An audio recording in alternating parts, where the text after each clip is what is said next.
Hello everyone. Today I want to talk about fashion, more specifically personal style, and the lost art of developing one's personal style. The way we consume fashion has changed so much, not only with the emergence of fast fashion, but also social media and TikTok and micro trends. The trend cycle has changed so much, and I think all of those things have contributed to Gen Z's hyperfixation on niche micro trends and categorizing ourselves, making it really hard to actually take the time to develop one's own personal, unique style. So we all know TikTok has spun out of control with all of the micro trends and the cores, from cottagecore to fairycore to office siren to coastal cowgirl.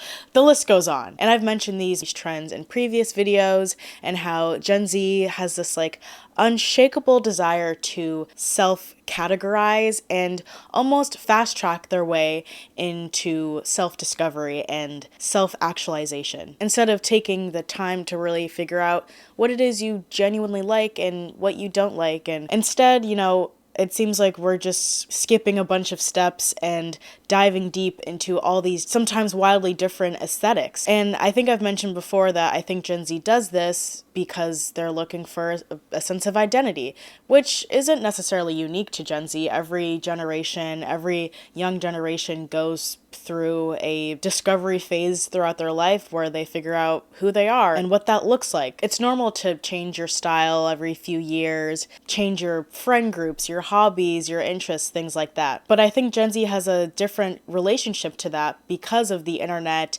and apps like Amazon and fast fashion. Instant gratification is so normalized that we have forgotten what it means to know thyself, to, really take the time to find yourself and figure out what truly resonates. Because it's hard to figure out what actually resonates with you when you're constantly being inundated with different trends and different aesthetics and taking them all in at a rapid pace. Consumerism and influencer social media doesn't want you to take the time to be selective and intentional with what you purchase and what you wear. They want you to buy.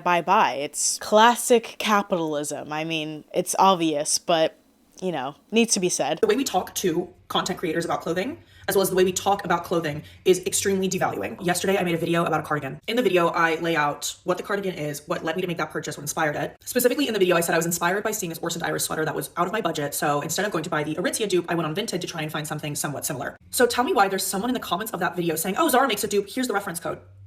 Did you watch the video? It ends with me saying, hey, look up this brand on resale platforms if you want to find something similar. People are so used to this I see it, I want it, I get it type of consumption, instead of actually putting in a little bit of work to purchase something much higher quality and much more unique. Philosopher David Hume believed that taste is acquired through experience. When you think of wine, for example, most people, when they taste a glass of red wine, it tastes like the next glass of red wine.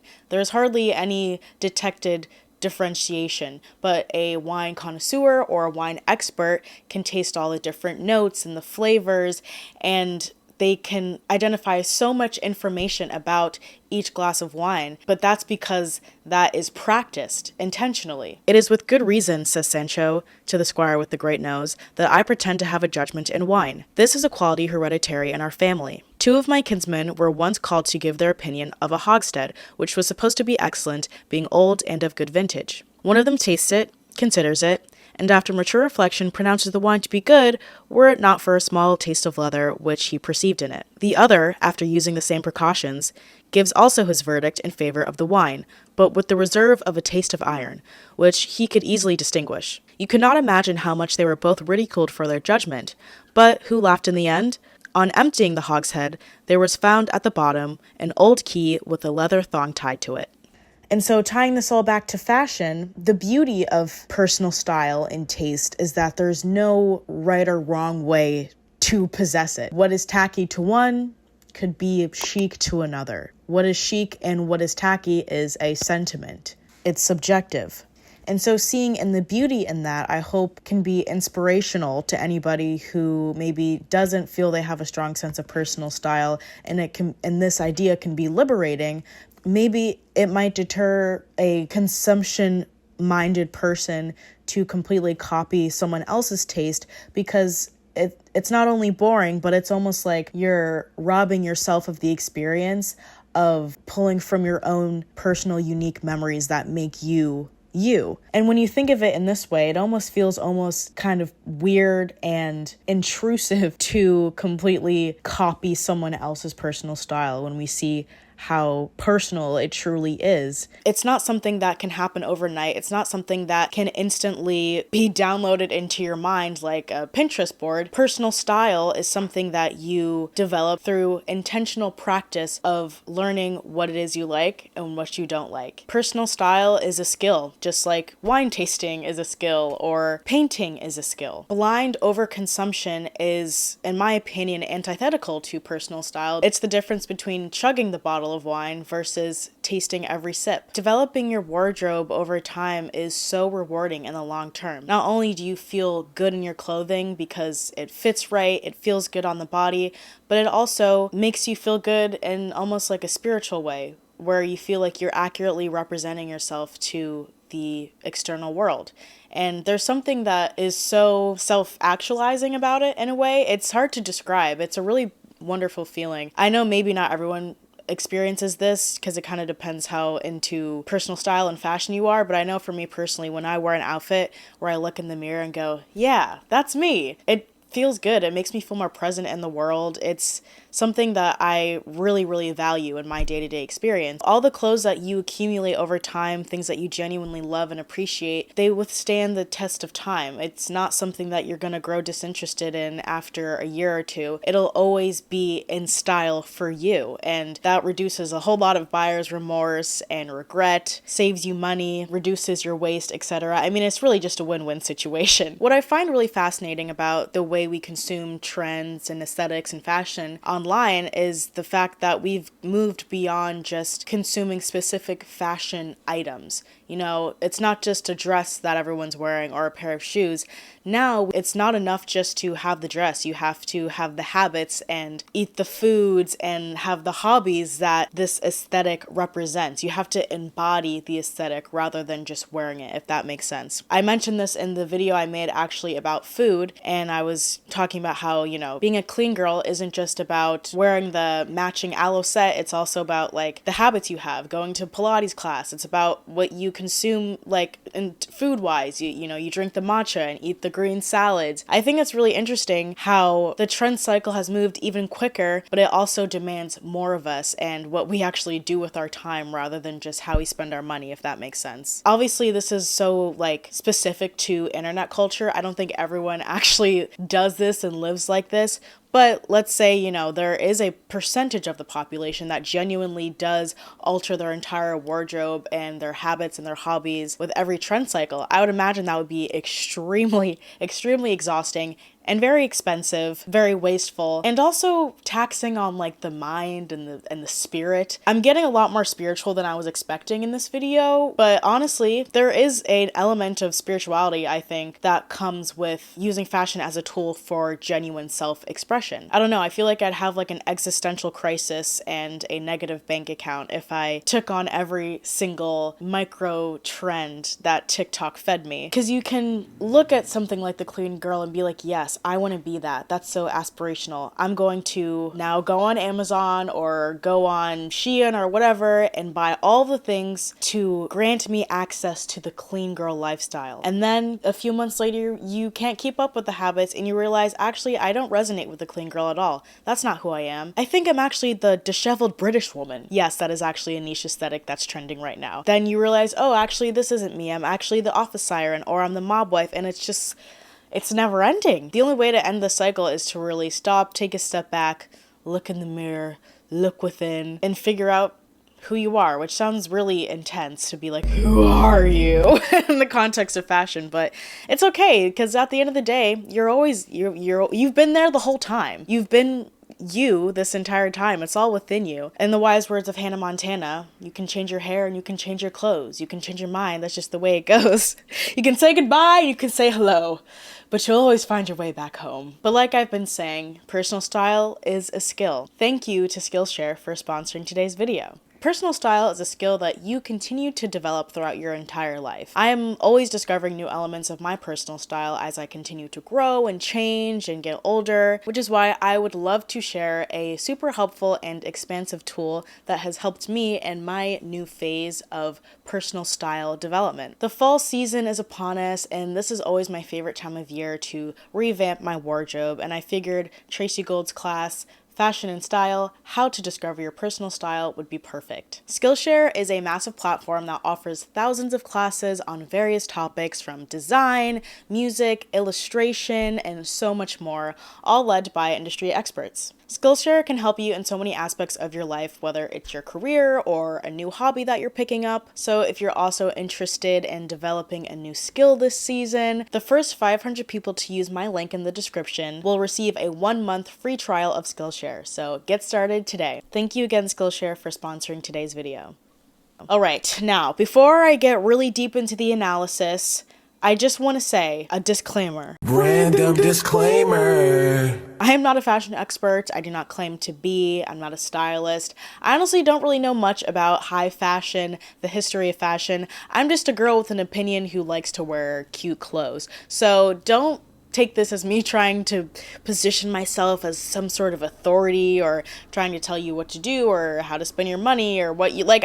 We're just having a conversation, okay? So please just remember, we're talking about materials, clothings, garb that we put on our bodies. Anyway, let's get into a maybe controversial take. I don't mean this to be controversial, but you know, it's the internet, so maybe this might upset someone, but I hope not. I want to talk about the fashion girly identity and the micro trend final boss. That was such a chronically online phrase. I am so sorry to anyone who was like, what the f are you talking about?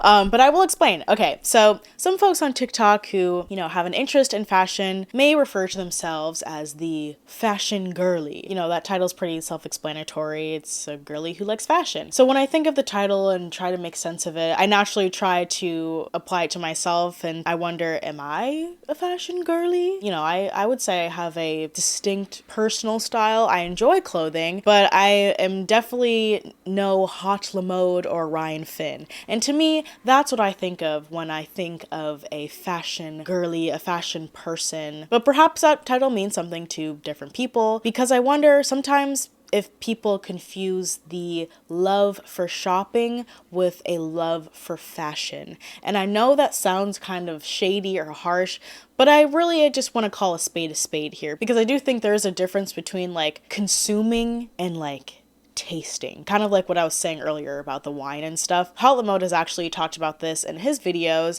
especially when he does those celebrity closet tours, because a lot of that is just kind of blind consumerism, buying designer just because it's designer, rather than really having a story behind the garments or the bags, why they bought it, what the significance is, maybe even some history about whatever the item is. It's more just oh, it's Gucci, so I own it. Everyone has their own interests, hobbies. You can do whatever you want with your money, but loving the feeling you get when you buy a bunch of Gucci isn't necessarily the same thing as having a love and appreciation for fashion. So already I'm having an issue. Jeffree Star, as well as pretty much every other YouTuber, I mean, honestly, I'll throw myself in there. No sense of style. No, literally has access and has the wealth to buy amazing, insane, great, wonderful luxury pieces from high-end designers, from low-end designers, and yet continues to buy monogram shit, logo branded shit, nothing of interest, nothing of consequence, nothing that shows an intellect, nothing that shows an expression of personality through their clothing. And that's my issue, because the only thing they ever express through clothing is, oh, look at how much money I have. And I think this kind of mentality shows up in Gen Z fashion girly TikTok, and I think that's how we get things like the microtrend final boss. I think the microtrend final boss is also quite self-explanatory just by these visuals. It's basically if every TikTok fashion trend threw up on a person and was an outfit. And people do more or less dress like this. Like I've seen it with my own eyes. Living in New York, I'm privileged and blessed to experience so many different unique expressions and styles, and people really just dress however the they want to, whether it's just wearing all black or wearing a tutu and like neon box braids and barrettes or business casual. Like I think there's kind of a misconception that everyone in New York treats the streets like it's a fashion show. That's not actually true. But if you do want to treat it like a fashion show, no one's going to blink twice and it's completely normal and fine. That being said, there is also a kind of fashion girly New York edition that I've noticed, especially in specific pockets of New York, where you can look at someone's outfit and be like, oh yes, I've seen this outfit copy and pasted many a times. It's like a uniform in a way. It's like the fashion girly uniform. Like I just moved from North Carolina and I think this is what I'm supposed to dress like to show that I'm cool and that I'm into fashion and I'm hip with the trends, but also this outfit is like safe and what everyone else kind of wears. But on the topic of signaling, you know, fashion, no matter what style you embody, even if you think you don't have a personal style, you are always communicating something. Fashion is a form of nonverbal communication and you are projecting a message to the world with what it is that you wear. Whether it's I'm going to work, or I don't care what I look like today, or I have an interest in sports or alternative rock music. Like we're always communicating something through what we wear. And I think with the kind of fashion girly uniform, that is a very easily detectable message of what I kind of just said. It projects the message of I like fashion, I care about how I present myself, I am culturally aware and in the know, and it also can signal where you get that cultural information from, like TikTok or I almost said Facebook. I don't think anyone's getting cultural information from Facebook unless you're over the age of 40. You know what I mean? Essentially what I'm describing is like dressing basic, which again, there's nothing wrong with that. If it's basic, it means a lot of people like it. If a lot of people like it, it probably has some sort of value or like something that's generally deemed as good. It's basic for a reason, you know what I mean? And if you don't want to dress basic, you know, we can get into that if that's something that is important to you. But dressing basic also, again, it symbolizes something. It communicates something. It does tell the world about you. It just means their taste veers towards what is generally accepted and what is understood as good or cool. I also want to note that the New York is really showing right now, because if I were to live in like a small town in Georgia, dressing basic or dressing like everybody else would probably be more advantageous for me because I want to fit in. I don't want to be ostracized from my community by dressing like a weirdo in my environment. Dressing basic or like other people can be a way to secure your place in your community, to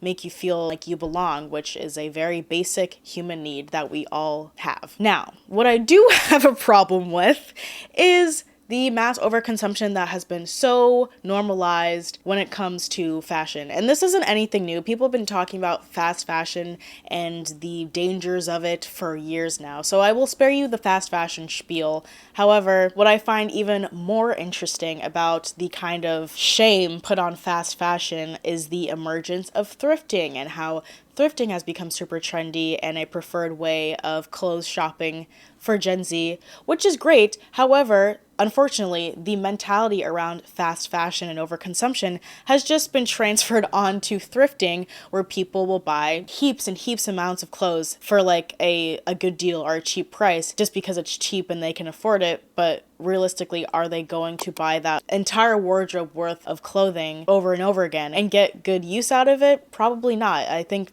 if anything, most of it will be collecting dust. But then there's the resellers, and this is kind of where we get the gentrification of Depop. With the rise of thrifting and then the overconsumption of thrifting, we get the Depop resellers that are notorious for purchasing a t-shirt for like $5 and then reselling it for $75, calling it Y2K vintage when it actually was made in 2015 at Forever 21. Like it's just it's gotten ridiculous. And there's all these arguments about, oh well, it's a curated whatever, or it's upcycled, but it's like really not. And I don't shop at Depop anymore for this exact reason, but just because it's thrifted, it doesn't necessarily mean it's the most like sustainable or wise purchase, because you could thrift a bunch of clothes and then throw them away and they still end up in a landfill somewhere. And this isn't meant to be discouraging or like nitpicky of, you know, even thrifting is bad. That's not what I'm saying at all. I just mean in the context of personal style, really not so much in like the environmental aspect of it. Over-consuming thrifting isn't going to help you develop your personal style, because you're still just like buying without really thinking about what it is that you will actually wear. What I think is really funny actually is with the rise of thrifting, it's all occurred during the peak of like influencer culture and social media. And with social media and fast fashion, instant gratification is so easy to obtain because we are so used to asking our favorite influencer, where did you get this top? Where did you get those jeans? Where did you get those rings? Give me the link. Give me the clickable link right now, or you're gatekeeping. Why are you gatekeeping? Why are you a liar? Why do you hate us? It's like almost like a moral sin to gatekeep, aka just not share where you bought something, to your followers who are probably asking you where every single little detail about your outfit is from. And you know, as someone who does get those questions, I can't answer all of them because it's like you're repeating yourself a lot. It's exhausting. And also, most of my clothes are secondhand. Not all of them, but I would say like honestly like 80% of my wardrobe is secondhand. People ask me about my rings all the time. I couldn't tell you where I got every single ring because they're all from different places. Some of them are secondhand, some of them are from like random markets and boutiques that don't exist anywhere else. It's not always a personal slight. I just simply can't. Daily, I get comments, people asking, where's this from? Where's this from? Where's this from? And I made a video in the past how I think that type of super direct kind of devaluing language is also what's making us value the clothing less. But it's also really degrading towards the content creator itself. On the same video about the cardigan, I got another comment that was like, we want to know the name of the cardigan, not the brand. Let's say hypothetically you saw me walking on the street and you liked my cardigan. How would you stop me and ask me, a stranger, in front of you? I think people have begun seeing creators as this like vessel for consumption instead of realizing that this is like, I'm like a real person here, especially because I'm making videos that are starting conversations. I'm trying to tell you the story of this cardigan. I'm trying to tell you why I made this purchasing decision. I'm trying to talk about my clothing with high regard so that you start doing it too. I'm tired of seeing people do hauls. We're like, this is so cute. Why is everything cute? Tell me why you like it. Tell me about the button placement. Tell me about how the material feels on your skin. I never post my outfits with the intention of having people buy what I'm wearing. I don't think anybody does. I think the point, at least for me, is to share my self-expression, to share something that I've put together that I like, that I'm proud of, and maybe, again, inspire others to put something together that's similar with things that they already own, or give them an idea of, oh, I've never thought of styling that kind of skirt that way. You know what I mean?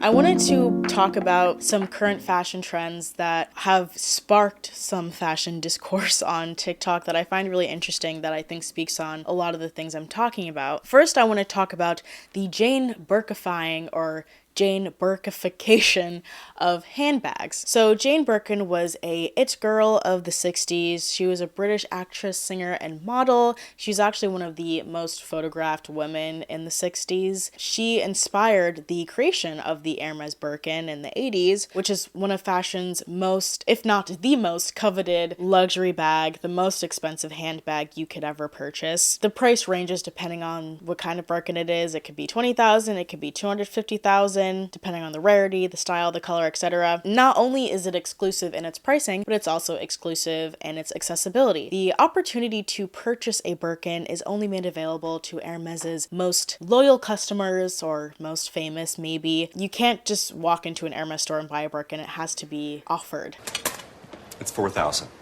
I know. And there's a waiting list. I assumed. 5 years. For a bag? It's not a bag. It's a Birkin. But anyways, Jane Birkin was the person who inspired the creation of the bag itself. I've heard different iterations of this story, but I'll just let Jane Birkin explain it herself. I was going to London and they upgraded me, the hostess upgraded me, and I found myself next door to a very polite gentleman. And I'd got my agenda, as usual, bang full of bits of paper and everything, and the whole thing fell to the ground. So I picked it up and he said, you should have pockets in that agenda. And I said, what can you do? Hermes don't make it with pockets. And he said, I am Hermes. I said, oh, then in that case, I'll give you my agenda. if you could make something with a pocket, that would be lovely. I said, why don't you make a handbag that's a bit bigger than the Kelly and not as big as my suitcase, which weighs a ton? And he said, like what? And there was the sort of vomit bag. And so I did a little sketch. He took it with him, and a month later I got a call from Hermes saying, would I come and have a look at this bag? And it was made out of cardboard. It looked lovely, actually, in cardboard. And I said, you know, this leather would be rather nice, etc. And then when I picked it up, they said, it looks so good. Yeah. Can we call it your name, after you? So Jane Birkin wasn't just known for inspiring the bag or even owning the bag. She was known for living in the bag. I was quite well known for a basket before.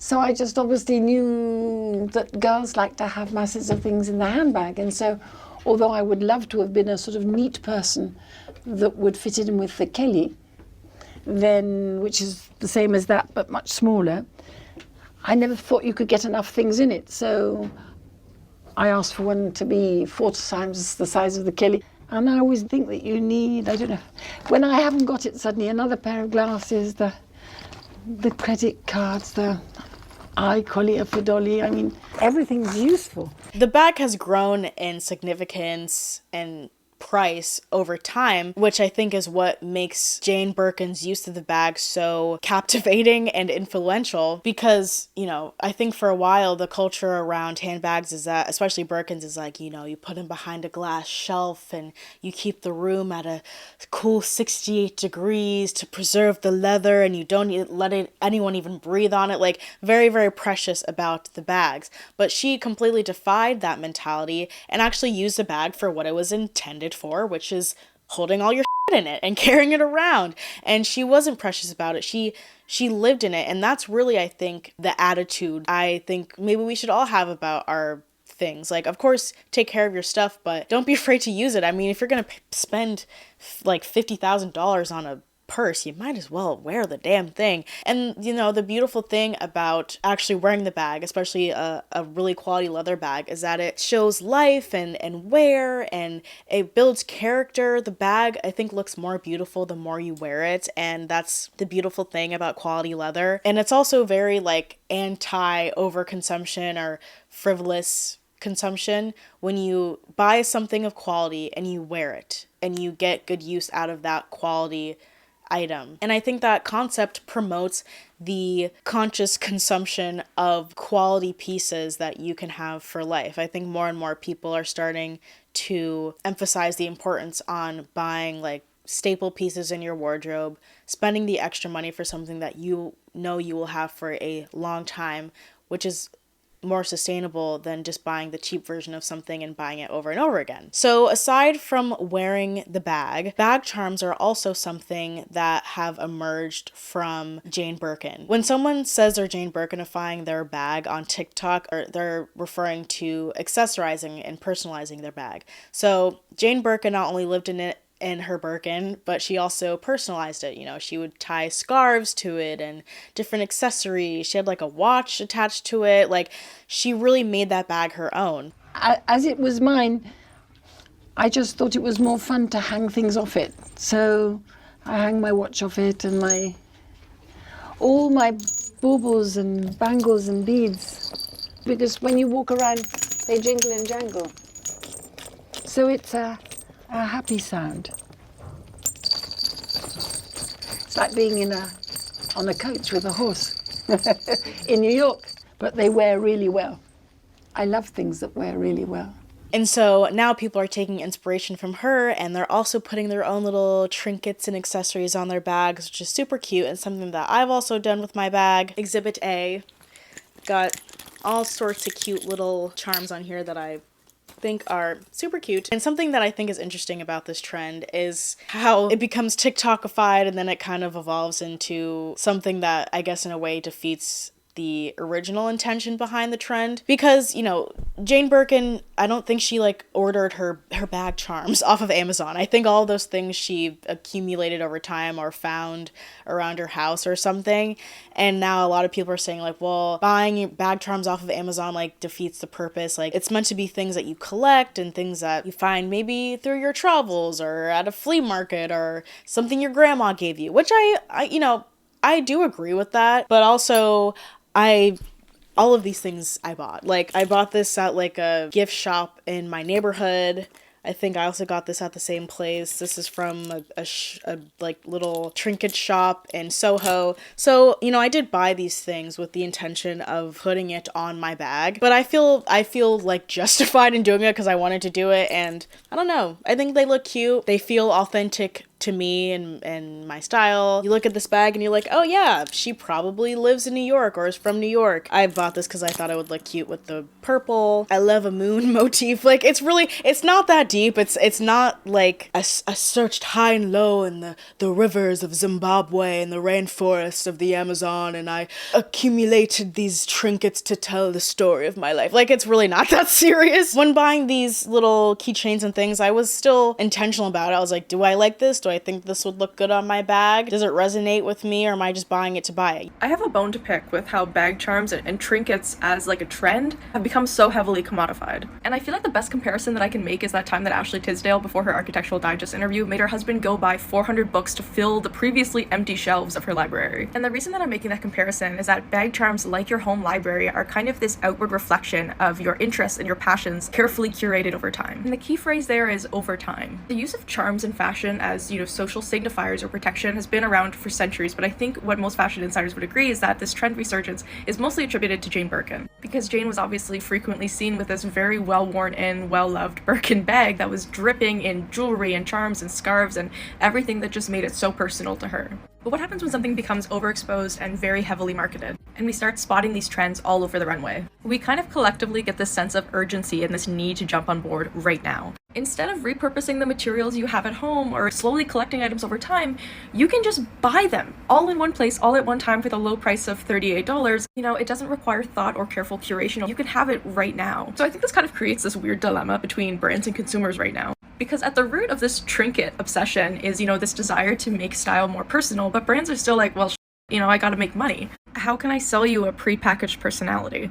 And I think that's, the better way of looking at it, rather than like going straight to Amazon and buying all the charms that everybody else has and just like completely like covering your bag full of like random that like doesn't really make sense for the bag or for your style. Like, I do think the bag charms are cute. I think sometimes they can get a little overboard, but at the end of the day, it's your bag. It's your money, and you can do whatever the hell you want with it. So, and if you end up not liking it, amazing. You can just take the charms off, put it on your keys or something. I don't know. What I find a little more egregious, though, I will say, is when people intentionally damage their bag to make it look more worn in. I've seen this on TikTok a few times as well. I'm sure some of that was just like rage bait, to be honest, but it was a brand new bag, of course. And, I see videos like that, or there was one girl who had a Balenciaga City bag and she wanted to marry Kate Olsen-ify it, and she's like pouring wine on it, because Mary Kay Olsen was known for having like a giant wine stain on her Balenciaga bag, which happened just out of it by accident, but she was known for wearing that bag. She wore it all the time, everywhere. When I see people doing this, I'm like, you could just like use the bag. It will look like it's been worn. And I do think it's a little ridiculous when people intentionally damage a bag just to give it that worn look, because you can't manufacture the passage of time. You can't manufacture the authenticity that comes with owning something and spending time with something and loving it. Just be patient. Just let it happen naturally. But again, instant gratification. That's the theme of this video. And honestly, listen, this bag was purchased secondhand. It has the character of a secondhand bag. It's not brand new. You could just buy a used bag if you want it to look worn in and used.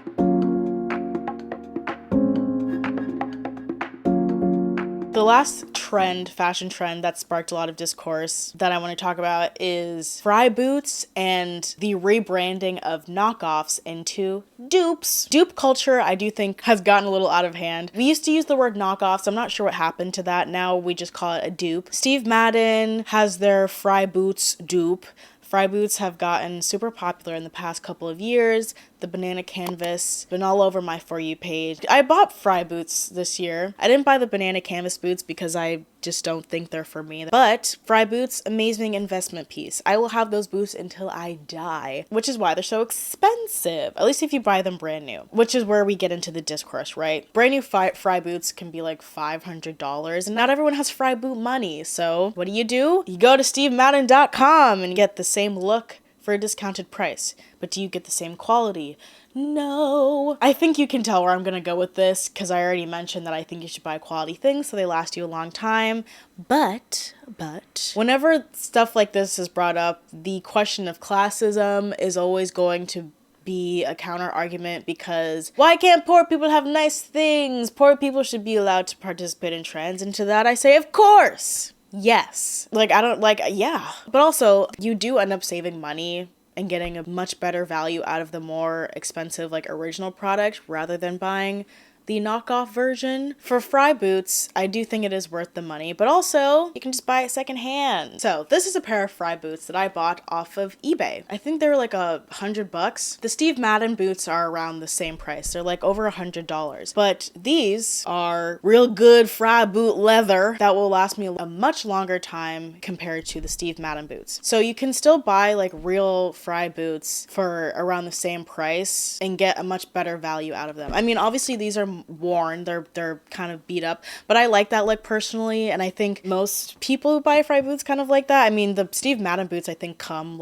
already distressed, they have the manufactured distressed look. This is authentic, this real distressment. Buying something new can be worth it, but I think when it comes to anything leather, anything like boots or bags, buying it secondhand is the way to go. That's just my personal opinion. You'd be surprised how many gems you can find buying secondhand. If you know you can get versatility out of it and get that cost per wear, it is so worth buying the real thing. And honestly, in my opinion, I feel like what happens when you don't buy the real thing is you're always trying to fulfill that desire for the real thing, but you keep buying the lower version of it and you're never fully satisfied. So you might as well just save your money and get the real thing. But that's just my opinion. You know, I'm privileged enough to have a disposable income so I can afford nice things.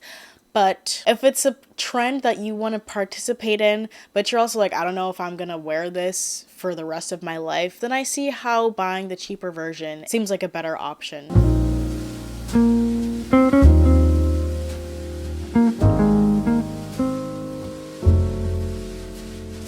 Anyways, I've been yapping on long enough. Maybe if y'all are interested, I can do a part 2 on my Patreon where I talk more about fashion and style and how to develop your personal style and things like that. But yeah, thank you for watching. I hope this didn't come off as pretentious or anything like that. Again, just a girl with a camera and some opinions. But yeah, thank you for watching. Thank you again to Skillshare for sponsoring today's video, and I will see you in the next one. Bye!